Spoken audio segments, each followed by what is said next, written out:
CM Chandrababu ఆదేశాల మేరకు తిరుమలలో జరిగిన రథసప్తమి వేడుకలు వైభవంగా నిర్వహించామని అన్నారు. TTD EO Anil Kumar single అందుకు సహకరించిన భక్తులకు ప్రత్యేక ధన్యవాదాలు తెలిపారు. తిరుమల అన్నమయ్య భవనంలో ఏర్పాటు చేసిన సమావేశంలో వారు పాల్గొన్నారు.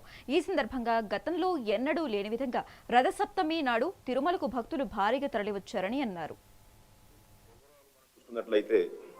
24వ తేదీ సాయంత్రం నుంచి 25వ తేదీ రాత్రి వరకు 3,45,000 మంది భక్తులు తిరుమలకి రావడం జరిగింది.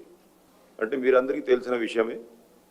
జనరల్గా మనము ఉన్నటువంటి భక్తుల సంఖ్య కరెక్ట్గా ఎస్టిమేట్ చేయడం అనేది నాట్ ఎ సింపుల్ థింగ్. కాబట్టి ఈసారి మనం ఏం చేసామంటే మాడా సీట్స్లో ఉన్నటువంటి కెపాసిటీ కాకుండా బయట కూడా కొన్ని ప్రాంతాల్లో ఎక్కడైతే ఎక్కువ మంది భక్తులు వేచి ఉంటారో అవన్నీ ఏరియాస్లో కూడా కెమెరాలు ఇవన్నీ కూడా ఇన్స్టాల్ చేసి వీలైనంత వరకు అక్యురేట్ అసెస్మెంట్ చేద్దామనే ఉద్దేశంతో ప్లాన్ చేయడం జరిగింది.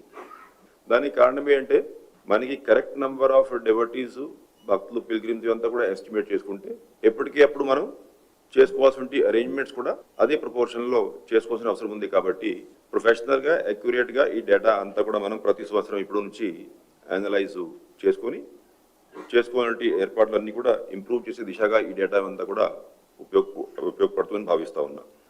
ఉదయం నుండి సాయంత్రం వరకు ఏదైతే 7 వాహన సేవలు ఉన్నాయో ఈ 3,45,000 మందిలో ముఖ్యంగా గరుడ సేవతో మనం కరెక్ట్గా కంపేర్ చేసుకుంటే దాదాపు 1,80,000 మంది అప్పుడు గరుడ సేవ జరిగేటప్పుడు గరుడ వాహన సేవ జరిగేటప్పుడు మాడా స్ట్రీట్స్లో కూర్చుని ఉన్నారు.